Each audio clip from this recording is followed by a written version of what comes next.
She opened the envelope, smiled, and then her face completely collapsed. That moment didn't happen by accident. It took 3 weeks of silence, 3 weeks of watching, 3 weeks of letting her believe she was winning. Before we continue, please hit the like button, subscribe to the channel, and turn on the notification bell for updates.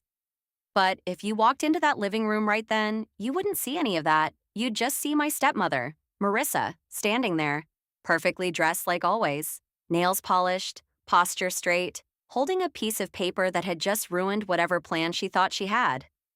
And me? I wasn't angry. That's the part people don't expect. I wasn't shaking. I wasn't yelling. I wasn't even smiling. I was calm. Too calm. Why, let me take you back. Because that moment only makes sense if you understand what led up to it. I'm Lena Carter. I'm 24. And for the last 5 years, I've been obsessed with one thing. Not needing anyone. Not in a dramatic way.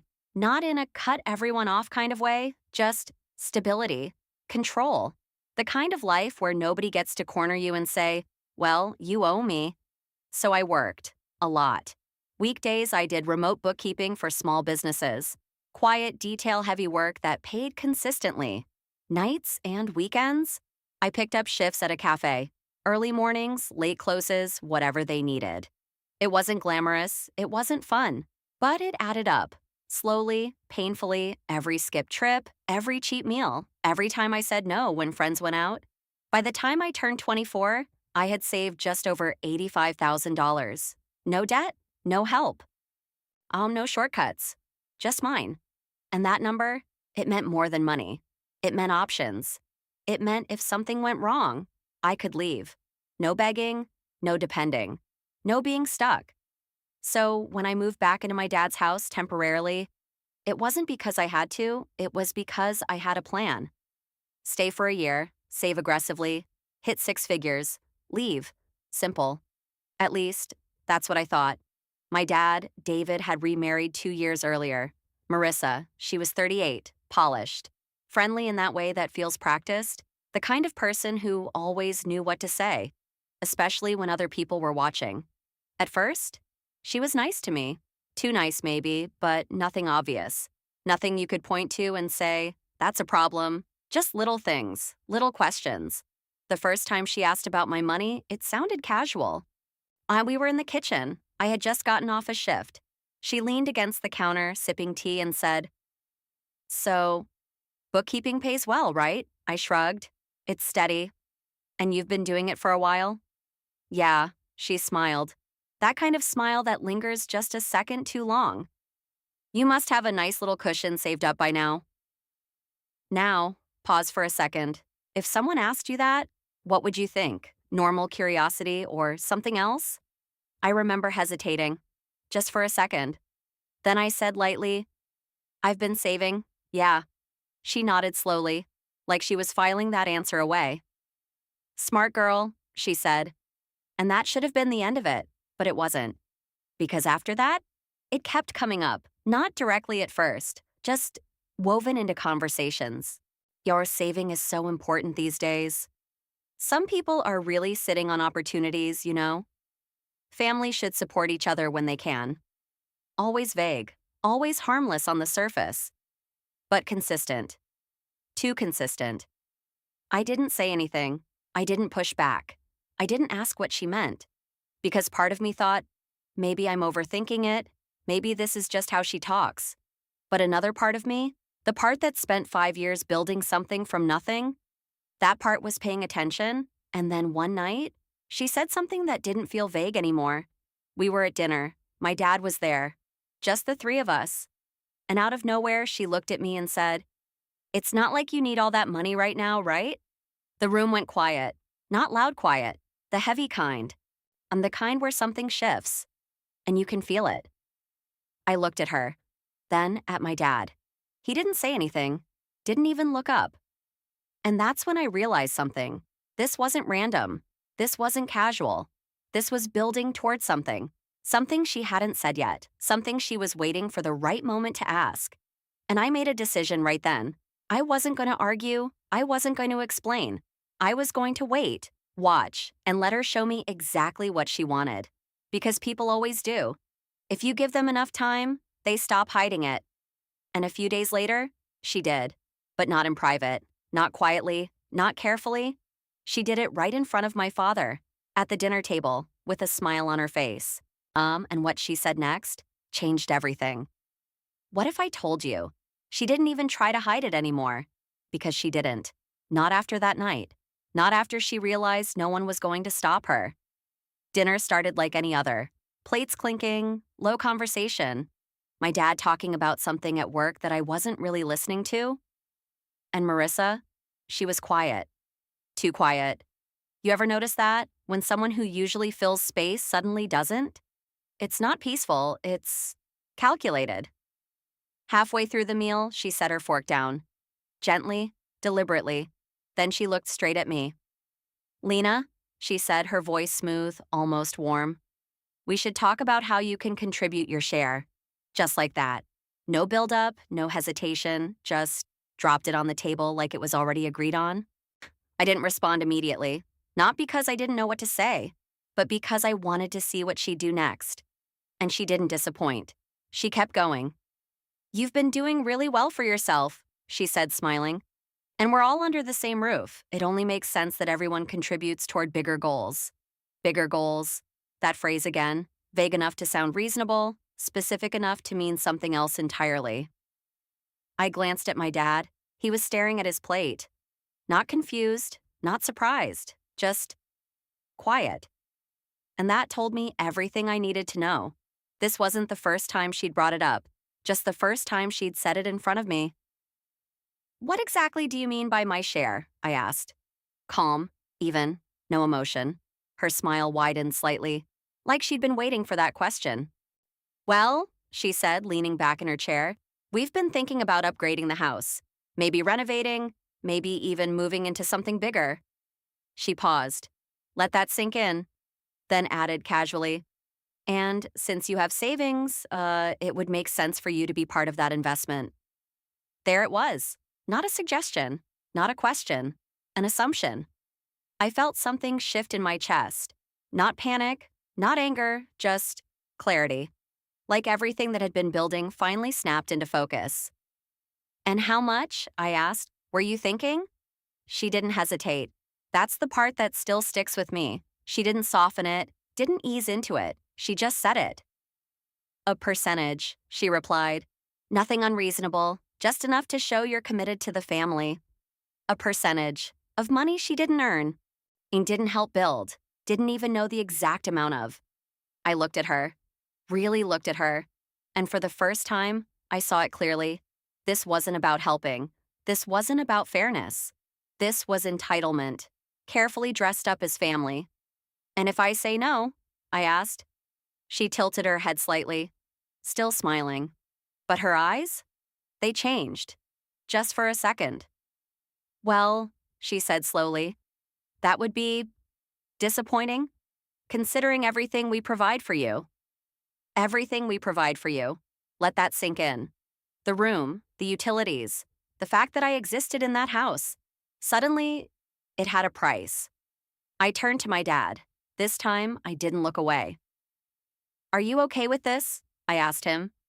Silence, a long one, the kind that stretches just enough to become an answer. He sighed, barely audible, and said, I think we should all just work together. That was it. No defense, no pushback, just alignment. Something in me went completely still. Not broken, not emotional, just done. Marissa let out a soft laugh, like the conversation was already settled, like she'd already won. You see, she said lightly, we're just trying to be practical. That's when I leaned back in my chair, looked straight at my father, and spoke, clearly, calmly, slowly. One more word, I said. The room froze. And I handle this myself. You could feel it, the shift, the weight of something unspoken dropping into the space between us. My dad went silent, completely, like he knew, whatever this was. It wasn't small, but Marissa, she laughed, actually laughed, like it was a joke, like I was bluffing, like I didn't have anything to handle. And that was her mistake. Because in that moment, I wasn't threatening anything. I was deciding. And over the next 3 weeks, I didn't argue. I didn't bring it up again. I didn't even react. I just started moving. Quietly, carefully, completely. And by the time she realized what I meant, it was already too late. The first time she asked about my savings, I almost told her everything. That's the part that still gets me. How close I came to making it easy for her. Because if you rewind just a little, before the dinner, before the demand, before everything got obvious, it didn't feel like a confrontation waiting to happen. It felt normal. Almost. When I first moved back in, we had an agreement. Clear, simple, fair. I'd pay a small amount of rent. And I'd cover my own groceries most of the time. I'd help out when needed. No confusion, no gray areas. And for the first few weeks, that's exactly how it went. Marissa played the role perfectly. Supportive, interested, easy to be around. She'd ask about my day, compliment how responsible I was. Even told her friends once right in front of me. Lena is so disciplined. I wish I had that at her age. And I'll admit, part of me appreciated that. It felt respectful. But then the questions started getting sharper. Not more frequent, just more precise. One afternoon, she caught me in the living room with my laptop open. Spreadsheets, budgets, numbers. She walked by, slowed down, and glanced at the screen. "You're always so organized," she said. "I could never keep track of all that." I smiled lightly. It's just habit." She stepped closer. Not enough to be obvious, just enough to see more. "So, do you track everything, like total savings and all that?" There it was again, that gentle push. "Yeah," I said, keeping my tone neutral. "And is it what you expected?" she asked. That question lingered, because it wasn't really about expectations. It was about confirmation. I closed my laptop, not abruptly, just enough. "It's where I want it to be," I said. She nodded slowly, smiled, but there was something behind it now, something measuring. After that, the comments shifted. Less curiosity, more suggestion. She said one evening while scrolling through listings on her phone, "houses are getting more expensive every year. It's smart to invest early." I glanced over. "Yeah, that's the plan." She tilted the screen toward me. A larger home, modern kitchen, open layout. "This would be perfect for us, don't you think?" Us. That word again. I didn't answer, and she didn't push. Not right then, but the pattern was there now, clear as day. Every few days, something new. Families that build together stay stronger. It's a waste to let money just sit there. Opportunities don't wait forever. Always indirect, always framed like advice. And my dad? He heard all of it, every comment, every hint. But he never stepped in, never said, "That's enough." Never said, "It's her money." Just let it happen. That silence started to feel louder than anything Marissa said. The first real line she crossed, it wasn't even dramatic. That's what made it worse. We were in the kitchen again, on just the two of us. She was pouring coffee, and without even looking at me, she said, "If we were to put together a fund for upgrading the house, you'd be open to contributing, right? Not if you want to. Not what do you think. Just, you'd be open to it." I leaned against the counter, took a second, then said clearly, "My savings aren't part of that." She finally looked at me, still smiling, but tighter now. "Oh, of course," she said quickly. "I didn't mean anything serious, just thinking out loud." But here's the thing. People don't think out loud in the same direction over and over again. Not unless they're testing boundaries. And she was. Constantly, carefully, pushing just enough to see what I'd allow, so I stopped giving her anything. No numbers, no details, no reactions, just neutral answers. Closed doors. And that's when she changed tactics. Because a few nights later, I heard something I wasn't supposed to. I was walking past the hallway when I heard her voice. Low, frustrated. Not the polished version she used around me. "She has more than enough," Marissa said. A pause, then sharper. "She's just being selfish." I stopped, right there in the hallway. Didn't move, didn't breathe. My dad said something. I couldn't hear it clearly. But it didn't matter, because she answered immediately. If she's going to live here, she needs to act like part of this family. There it was. Not a suggestion anymore. Not even disguised. A belief. And in that moment, something became very clear. This wasn't going to stop. It was going to escalate. The only question was, how far was she willing to go? I didn't have to wait long to find out, because the next time she brought it up, she didn't lower her voice. She didn't wait for privacy. She made sure everyone could hear. 2 weeks later, it stopped sounding like a suggestion. It became a performance. You ever notice how some people don't just want control? They want an audience for it? That's what this turned into. It was a Sunday, the kind where everything feels slow, predictable. My dad had invited my aunt and her husband over for dinner. Nothing big, just family. Normal, safe. Or at least, it should have been. I remember standing in the kitchen, plating food, when Marissa walked in beside me. She didn't look at me right away. Just adjusted the bowls, smoothed the counter, then casually, "Let's keep things positive tonight, okay?" I paused. "Wait, what does that mean?" I asked. She smiled, that same polished, practiced smile. "It just means we're all on the same page." And right then, I knew something was coming. Dinner started off fine, small talk, laughter, my aunt asking about my work, my uncle telling the same stories he always tells. Normal. But underneath it, there was tension, like a wire pulled too tight. And then Marissa cut through it. "You know," she said, setting her glass down gently, "I was just telling David how proud I am of Lena." I didn't react. Not yet. "She's so disciplined," Marissa continued. "At her age, having that kind of financial stability is rare." My aunt smiled at me. "That's amazing, Lena." I nodded. "Thanks." And that could have been the end of it. It should have been, but Marissa wasn't finished. "I just think," she went on her tone still light, "that when someone is doing that well, it makes sense for them to contribute to the bigger picture." There it was, out in the open, no filter, no subtlety. The table went quiet, not completely silent, but quieter. The kind of quiet where people start paying attention. My uncle frowned slightly. "What do you mean?" Marissa didn't hesitate. "I mean, we're looking at upgrading the house," she said. "And Lena has the means to be part of that. It's only fair that everyone contributes." Everyone. I felt every eye at the table shift toward me, waiting, watching. And my dad? He didn't say a word. That was the moment. Not when she spoke, not when everyone looked at me, but when he stayed silent. Because silence is a choice. "So this is a group discussion now?" I asked, my voice calm. Marissa laughed lightly, waving her hand. "Oh, don't make it sound dramatic. It's just practical." Then she leaned forward slightly and said it. Clear, direct. "No one's asking for everything, just a percentage. Something that shows you're invested in this family." A percentage, again. But this time, in front of everyone. My aunt shifted uncomfortably. My uncle looked down at his plate. No one jumped in. No one said, "That's not okay."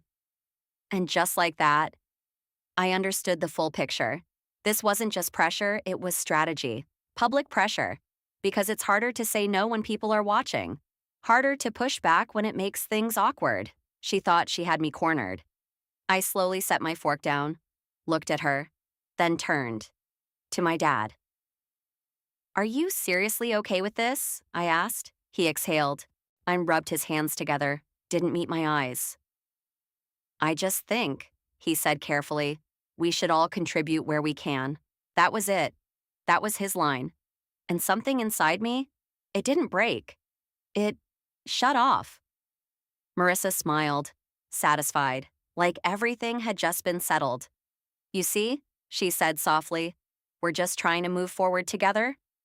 I leaned back in my chair, slow, deliberate, and for the first time that night, I smiled. Not because anything was funny, but because I was done. I looked straight at my father, held his gaze, and said clearly, "One more word." The room froze. "And I handle this myself." No raised voice, no emotion, just certainty. My dad went completely silent, like he understood something Marissa didn't. But Marissa? She laughed, actually laughed.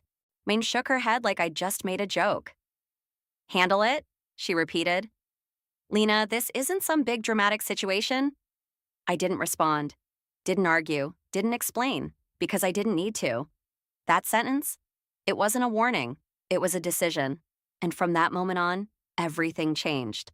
I stopped engaging, stopped reacting, stopped giving her anything to push against, and for the next 3 weeks, I became quiet, not passive, not defeated, just busy. Because while she thought she'd won, while she thought I had nowhere to go, while she laughed off the only warning I gave her, I was already putting something into motion. Piece by piece, call by call, document by document. And by the time she realized what handle this myself actually meant, I was already standing at the door, on with a gift in my hand. By the time I showed up with the gift, everything was already set in motion. That's the part she never saw coming. Not the envelope, not the timing, not even the fact that I came back at all. Because for 3 weeks, I gave her exactly what she wanted. Silence, agreement, no resistance. You ever watch someone get comfortable a little too fast? That's what happened. After that dinner, I stopped pushing back completely. No more short answers, no more neutral deflections, no more tension. If she made a comment about money, I nodded. If she talked about the house upgrade, I listened. Once I even said, yeah, that could work. That one sentence, it changed everything because from that moment on, Marissa stopped trying to convince me. She started assuming. I'd catch her on the phone, on talking to someone, friends, maybe family. We're planning something bigger, she'd say. Lena's going to help out. It just makes sense. Not if. Not maybe. Is, and my dad? He looked relieved. Like the tension had disappeared. Like things were finally working themselves out. But here's what neither of them realized. I wasn't agreeing. I was exiting. Those 3 weeks, they weren't quiet. They were precise. First, I secured everything. Every account. Every login, every access point. I moved my savings into a completely separate institution. New credentials, two-factor authentication, alerts on everything, no overlap, no visibility. Then I started documenting. Every conversation I could remember, I wrote it down. Dates, times, exact wording, the dinner, the hallway conversation, the percentage, all of it. And then I made the call, a lawyer. Not dramatic, not extreme, just smart. I explained everything, kept it factual, clear, no emotion. And the response I got? It was simple. Protect yourself now, not later. So I did. By the end of week 2, I had a new apartment lined up. Small, clean, mine, lease ready, move-in approved. By the end of week 3, everything was signed, everything was transferred, everything was done. All that was left was the conversation they thought we were still going to have, the one where I'd say yes. Instead, I showed up with a gift. It was a Saturday, bright, quiet, the kind of day that feels normal until it isn't. I walked into the house like nothing had changed. Same walls, same furniture, same people. Marissa was in the living room when I stepped in. She looked up, unsurprised. "Oh, Lena," she said. "You're back early." I nodded. "I brought something," I said. Her eyes lit up immediately. That excitement? It wasn't about me. It was about what she thought I was bringing. "A gift?" she asked, already smiling. I held up the envelope. Simple, clean, sealed. "For the house," I said. That was all it took. She stood up instantly, called out to my dad, "David, come here." And just like that, the moment she'd been building toward for weeks was finally in front of her. My dad walked in slowly, looked at me, then at the envelope. Something in his expression shifted. Just slightly, like a quiet realization. But he didn't say anything. Marissa took the envelope from my hand. Confident, certain, already smiling before she even opened it. You didn't have to make it formal," she said lightly. "We could have just talked." She opened it, pulled out the papers. Her eyes moved across the first page, still smiling. Second page, the smile faltered. Third page. Her fingers tightened. And then she stopped, completely. Her expression didn't just change, it froze. Like her brain hadn't caught up to what she was reading. The room went quiet. Not tense, not loud, just still. My dad took a step closer. "Marissa?" he said. She didn't answer, didn't move, just stared at the paper, and in that moment, everything she thought she had started slipping, because what she was holding wasn't money, wasn't agreement, wasn't anything she expected. It was something else entirely. Man, she had no idea how far it went. What is this? That was the first thing she said. Not angry, not loud, just confused.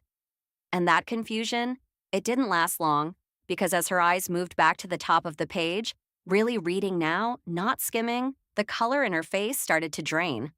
"It's exactly what it looks like," I said. Calm, steady. She flipped the page, then another. Faster this time, like if she moved quickly enough, the words might change. "They're legal documents," she said, her voice tightening.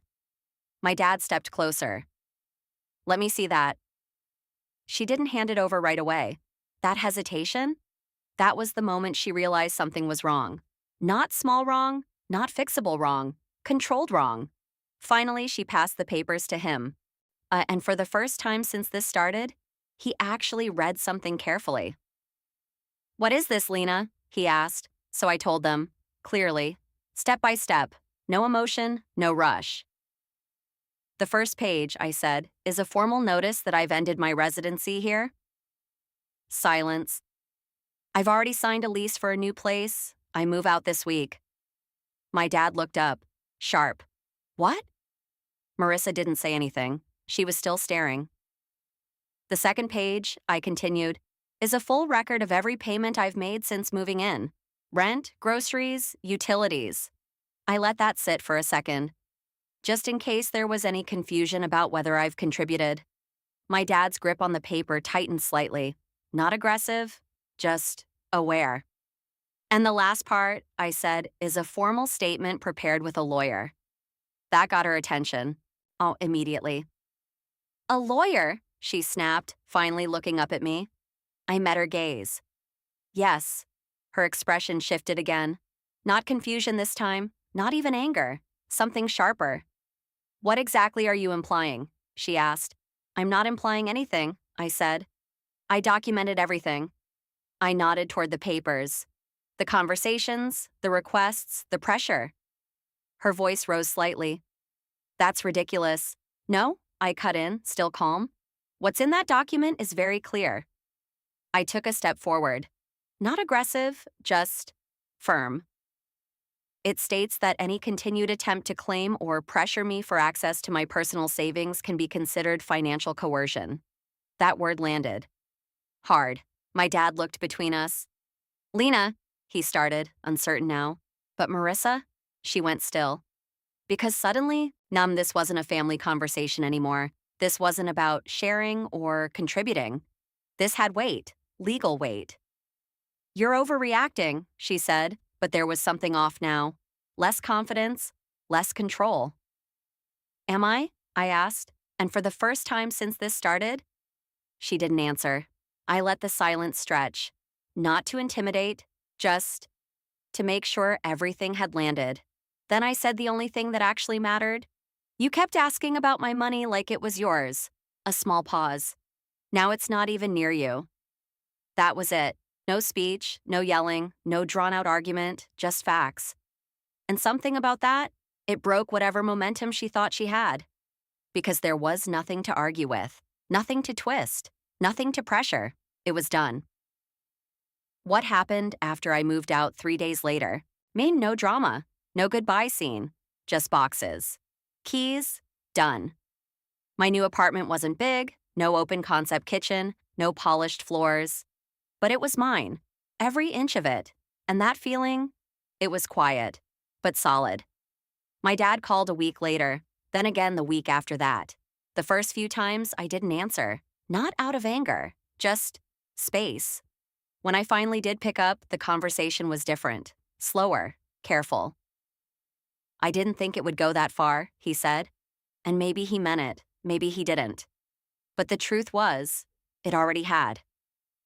"I asked you a question that night," I said. "You answered it." He didn't argue, didn't defend himself. because there wasn't much to say. We still talk now, occasionally, but it's not the same.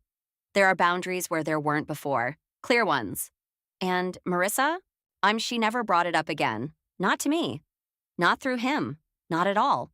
Because once something becomes documented, once it becomes real in a way that can't be undone, people get very careful. From what I heard, the house upgrade didn't happen. Plans stalled. Budget didn't work. Turns out they were counting on something that was never theirs to begin with. What that envelope really was. It wasn't revenge. It wasn't even confrontation. It was a reset. A line drawn clearly enough that it couldn't be ignored or crossed again. Because here's the thing most people don't realize. You don't have to fight loudly to take control of a situation. You don't have to argue. You don't have to convince anyone. Sometimes, you just have to remove yourself completely and make sure they understand exactly why. On final resolution. A month later, I was sitting in my new place, early morning. Coffee on the table, laptop open, same spreadsheets, same habits. Nothing about my routine had changed, but everything about my environment had. No tension in the background, no subtle questions. No one watching what I was building and trying to claim a piece of it. Just quiet ownership. And for the first time in a long time, there was nothing hanging over me. No pressure waiting to come back. No conversation left unfinished. Just clarity. Because in the end, she didn't lose because I argued better. She didn't lose because I outmaneuvered her in some dramatic way. She lost because I stopped playing the role she expected.